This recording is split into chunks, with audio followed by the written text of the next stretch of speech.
Hello guys, ito yung tips ni Dr. Jade sa Nmat verbal. So sa verbal, meron tayong word analogy and reading comprehension.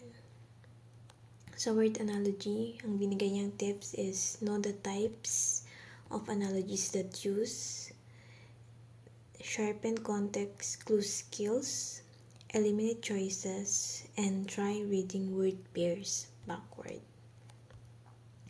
So, alamin muna natin yung types of analogies. So, meron tayong opposite or antonyms. Example, hot and cold.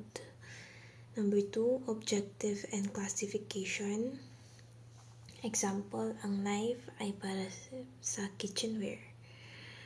Ang red ay color. Object and related object. Example, cat and kitten. Plant and seed. Dog and puppy. Sa 4 is object and group. Example, wolf and pack. Seagull and flock. Number 5, degree of characteristics. Example, warm and hot,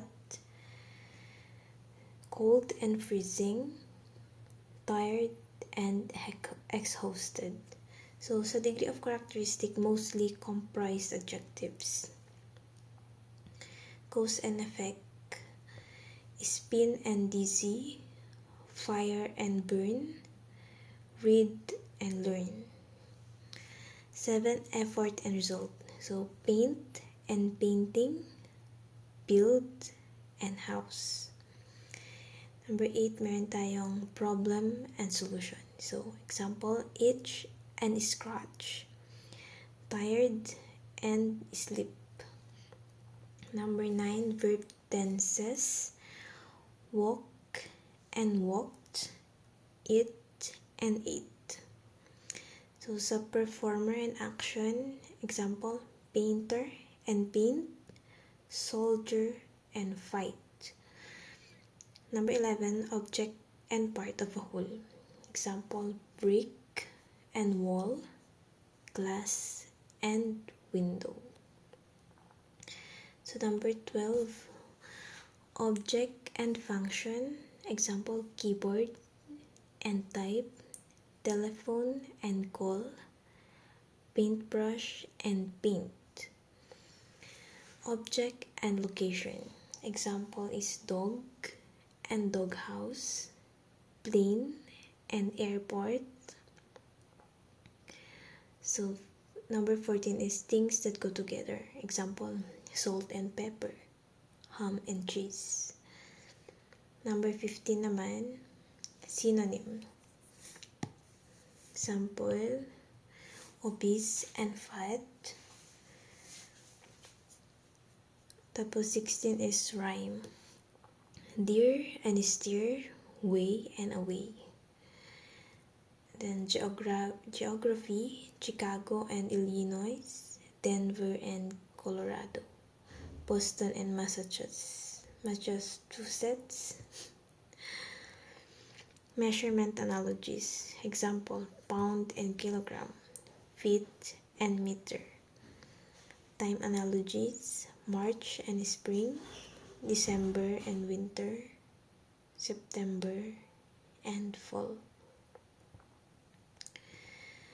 Okay, sa tips naman na binigay niya sa reading comprehension is read actively, focus on main theme, pay close attention to first paragraph, read for main idea, find main idea, identify key supporting details, anticipate and predict, don't memorize. Number 4, use text structure to assist comprehension. Look transitional words and phrases to determine relationship among sentences, paragraphs, and sections.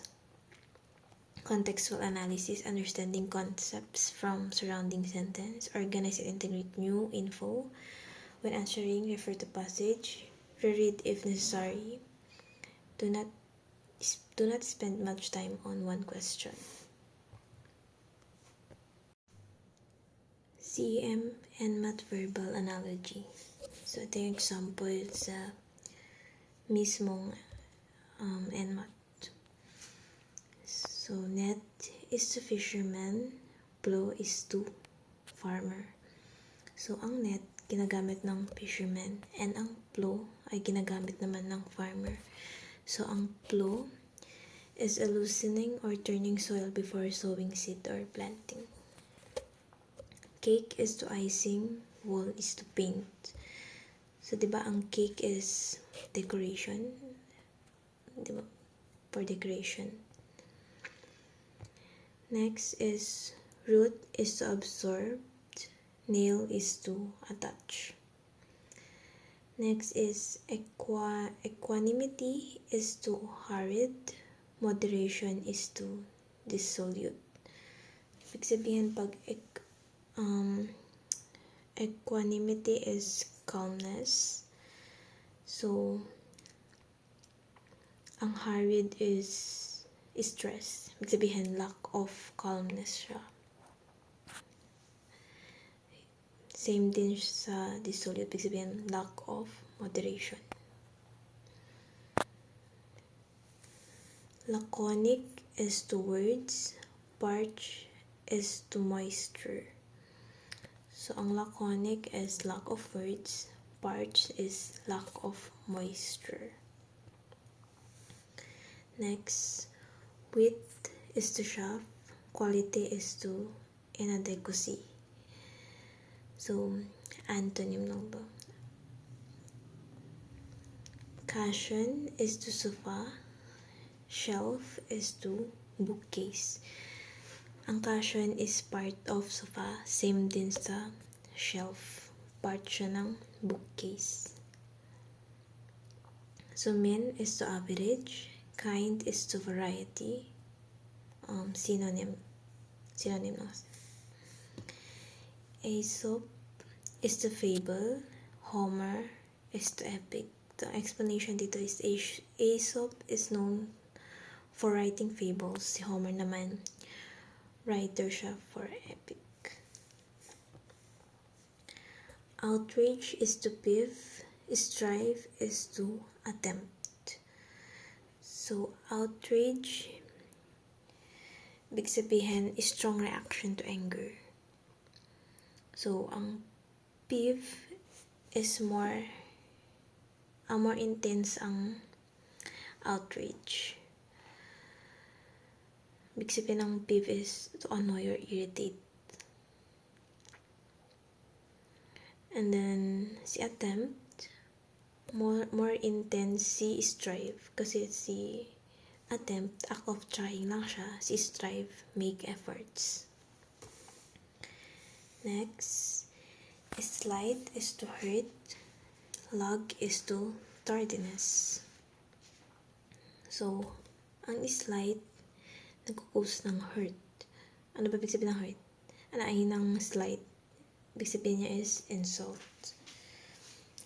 So, ang lag naman, ibig sabihin delay or slowness. So, nagkukos siya ng tardiness. Okay? Next, secret is to furtive. Audible is to resonance. So, si secret, more intense si furtive. Si audible, more intense si resonant. Ibig sabihin ng furtive is quiet or secretive way. Si resonant naman, sound deep and clear. Next, privy is to secret. Sympathetic is to grief. So, si privy is nag-share siya ng secret. Sympathetic is sharing grief. Metal is to iron. Vehicle is to automobile. So, ang iron is a kind of metal and an automobile is a kind of vehicle. Okay, pilot is to cockpit. Captain is to bridge. So, si pilot and co-pilot sila yung nagmamanage sa aircraft. Si bridge is also known as pilot house or wheelhouse is the navigation of ship carried out. So, aspirin is to analgesic, eczema is to allergy. So, example ng aspirin na analgesic, example naman ng allergy ang eczema. Ang example ng analgesic is aspirin, ang example ng allergy is eczema. Cow is to milk, alpaca is to wool. So, ang cow nagproproduce siya ng milk, ang alpaca nagproproduce siya ng wool. So, ang alpaca is a sheep-like domesticated animal. Next, alloy is to metal, montage is to images. Ang alloy is created by mixing metal, and montage is the production of rapid succession of images.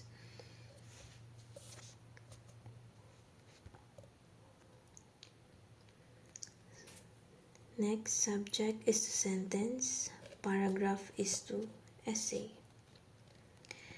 Paint is to gallon, meat is to kilo.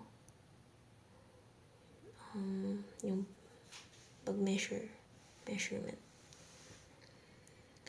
Prohibition is to embargo, authorization is to power. So, ano bang ibig sabihin yan? Prohibition is to restrain or stop. Embargo is an order of government or legal ang prohibition. Authorization is to power.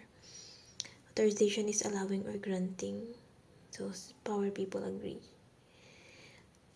Authority is accepted power. Next, follow is to chase, nudge is to trust. So, ang less intense ng chase is follow.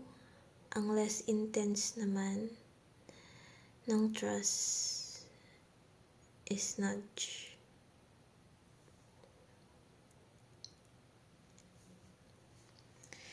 Next, marathon is to race, hibernation is to sleep. Okay, ang marathon is a long race. Ang hibernation naman, sabihin, lengthy period of sleep. Next, medicine is to illness, law is to energy. So, si medicine is to prevent or cure illness. Same lang din sa law. Si law prevent or cure anarchy.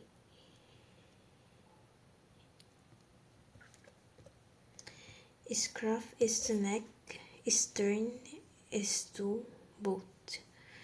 Ang scruff is back of the neck, ang stern naman back of the boat. Next, principle is to doctrine, living is to livelihood. So, synonyms lang. Pareho lang yan. Paltry is to significance. Banal is to originality. So, ang paltry, lack of significance. Ang banal naman, lack of originality. Next, chatter is to talk. Flutter is to flop. So, ibig sabihin, rapidly. So, ang chatter is talk rapidly. Ang flutter is flop rapidly. So, ang meaning ng flop is slower movement.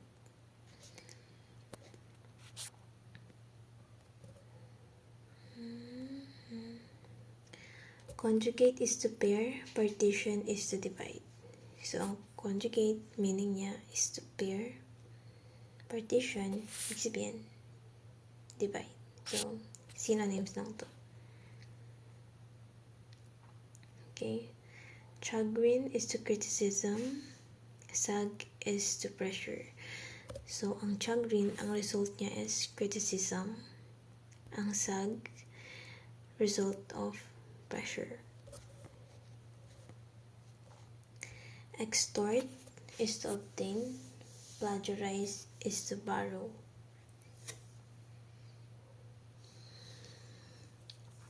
So, extort is obtain dishonesty.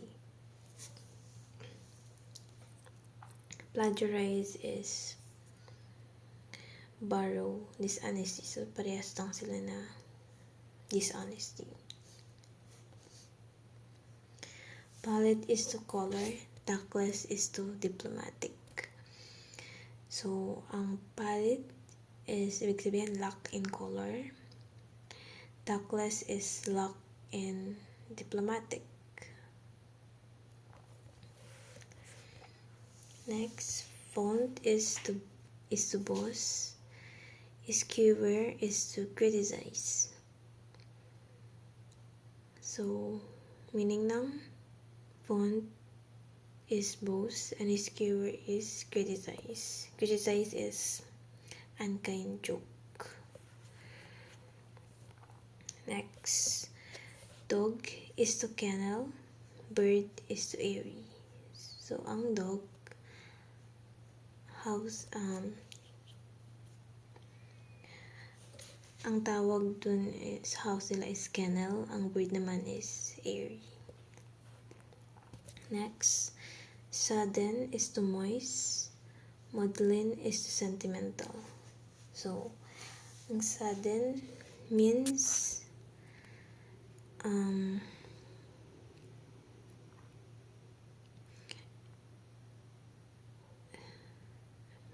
very wet. So, extremely moist siya. Si maudlin naman, extremely sentimental. Tearfully or weakly emotional. Okay, pride is to lion, shoal is to fish. So, ang tawag sa group ng lion is pride, and ang tawag naman sa group of fish is shoal. Okay, ito i-review natin tong collective nouns for animal groups. Yan. Wait lang. Kita ko lang dito sa Google. Search nyo na lang. Yan, importante itong mga to. Next. Hilt is to sword. Needle is to compass. So, ang hilt, part of sword yan. Half or shaft. Ang hilt is a handle of knife, sword, or dagger. Needle is to compass. Ang needle is part of compass. Di ba siya yung nagtuturo ng direction? Maven is to expertise. Supplicant is to humility. So, maven, ibig sabihin is inexperienced, knowledgeable, or expert. So, ang maven has expertise. Ang supplicant has humility. So, ang supplicant, ibig sabihin is a person who prays to God or religious.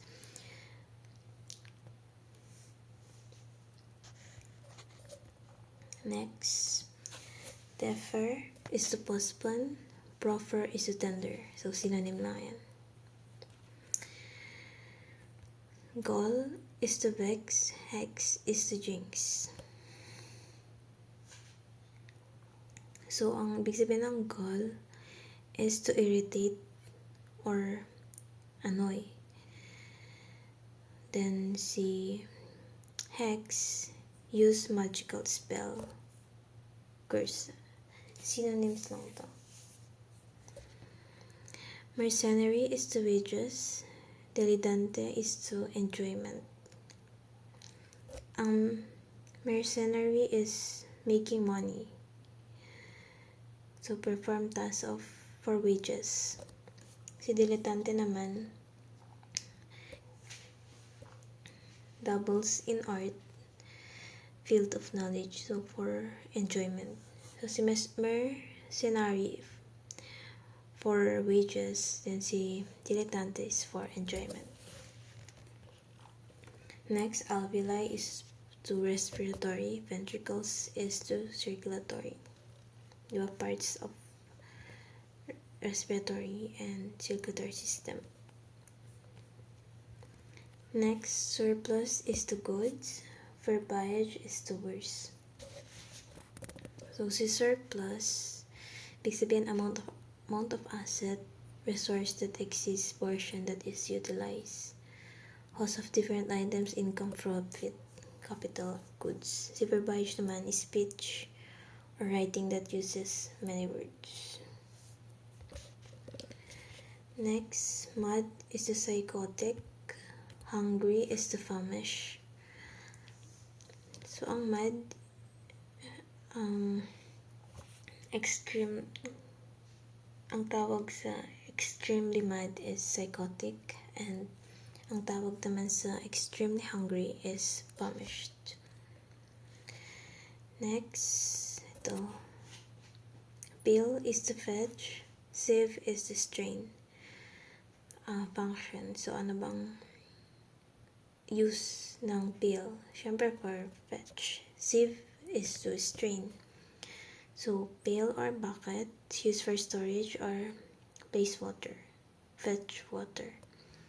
Sieve naman used for separating solids from liquids or larger pieces of something from smaller pieces. Next, petroleum is to oil or is to metal. So, si petroleum contain oil and or contain metal. Next, industry is to hardworking, frugality is to thrifty. So, synonyms. Next, water is to ice, milk is to cheese. So, si water kapag tumigas, nagiging ice. Ganon din si milk. Pag tumigas, nagiging cheese.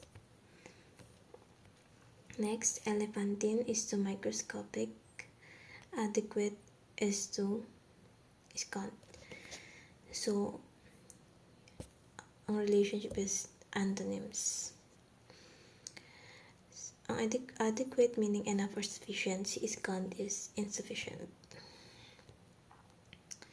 Okay, racket is to tennis, ladle is to cooking. So, ang racket used for tennis, ladle is used for cooking. So, carriage is to car, kill is to pen. So, ang carriage is type of car, kill is a type of pen. Next, shaman is to tribe, pastor is to congregation. So, ang shaman is mixed between priest and doctor, the tribal healer. Si pastor naman is in charge of Christian church or the congregation. So, cables is objections, minutiae is to details, so synonyms. Next, insulin is to sugar, toxin is to venom. I think type ata to. Yun. Company is to battalion, organization is to consortium. So, company is part of battalion, organization is part of consortium.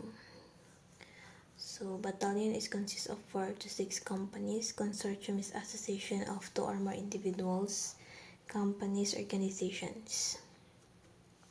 Next, taciturn or distant. Gentile is to grace. So, synonyms. Next, sybarite is to pleasure. Advocate is to cause. So, synonyms lang din. Hindi ko lang paano pagbasa nito. Sybarite or sybarite is devoted to pleasure. Advocate is who supports cause. Next, incredulous or gullible. Conventional is to curious. Antonyms. So, ang incredulous is unwilling or unable to believe something. Okay, hindi siya basta-basta naniniwala. Si gullible naman, easily persuaded to believe something. credulous. Next, conventional, based on or in what accordance with what generally done or believed. Then curious, eager to know, learn something or interested. So next, topsy-turvy is to confuse, namby-pamby is to insipid. So synonyms lang to. Nakikita to sa Merriam Dictionary. Na-search ko. So ang namby-pamby is lacking in qualities that makes for spirit and character. Next, poor is to barbarian, seer is to oracle.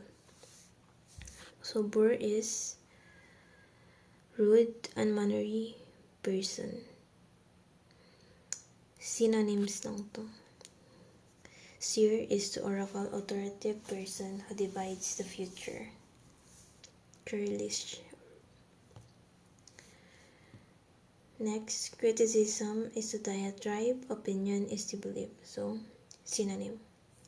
Criticism is a forceful and bitter verbal attack against someone or something.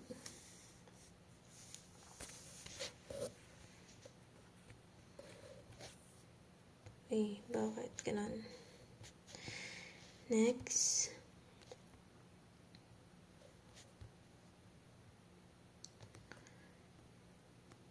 perimeter is to quadrilateral, circumference is to circle.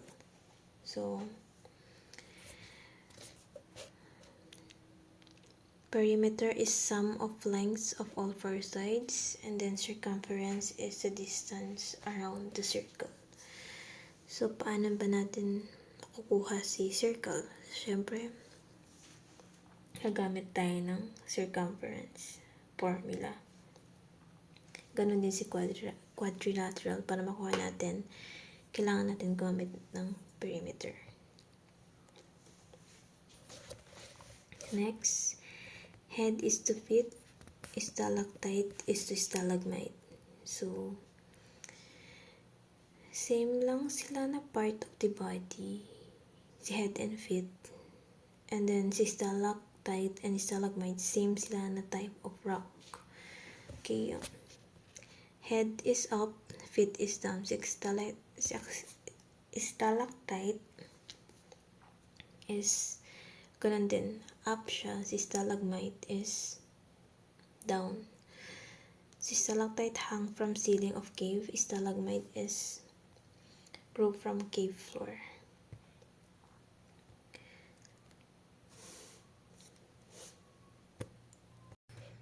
Next, goal is to action, policy is to implementation.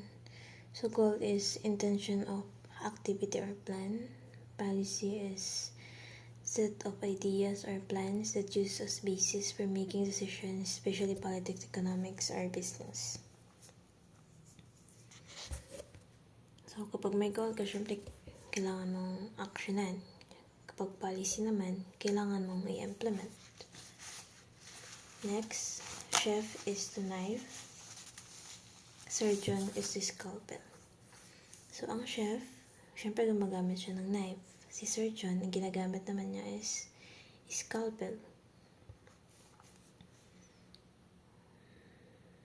Next, sedative is to pain, antiseptic is to wound. So, sedative is used for pain, antiseptic is used for wound. So, sedative is to inability to feel pain. So, antiseptic is to clean and prevent growth of microorganism. So, next, si vinegar is to runny, ketchup is to viscous. So, dito dinedescribe ni Rani si vinegar. So runny means more liquid. Then viscous, thick. Diba? Thick si ketchup. Next, enthusiastic is to passionate. Then, plentiful is to abundant. Synonyms lang din to. Okay, next, sclera is to eyeball, cranium is to brain. Sclera wraps and protect the eyeball. Ganon din si cranium, wraps and protect the brain.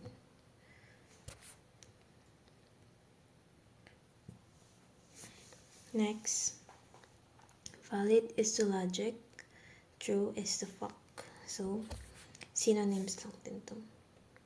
Next, comfort is to affliction, salve is to wound. So, comfort, to relieve the affliction. Salve is used to relieve the wound. Salve is a medicinal ointment for healing or relieving wounds and sores. Drupe is to pom, vegetables is to herb. So pom is a subset of drupe. Then vegetable is a subset. Herb is a subset of vegetable. So ano bang subset? Subset meaning is that set, that part of larger set. Next, discover is to learn. Process is to prepare. Synonyms lang din. Next, precise is to ambiguous. Concise is to verbose. So, antonyms. Ano bang precise? Precise is exactness or accuracy of detail. Si ambiguous naman, unclear or inexact. Concise, ibig sabihin giving a lot of info clearly, in few words, brief but comprehensive. Si verbose naman, yung using or express in words that are needed. Next, respect is to revere, shame is to humiliate. So, synonym. Next, weight is to kilogram, volume is to liter. So, kilogram is a type unit of measurement of weight, and liter is a type of unit of measurement of volume.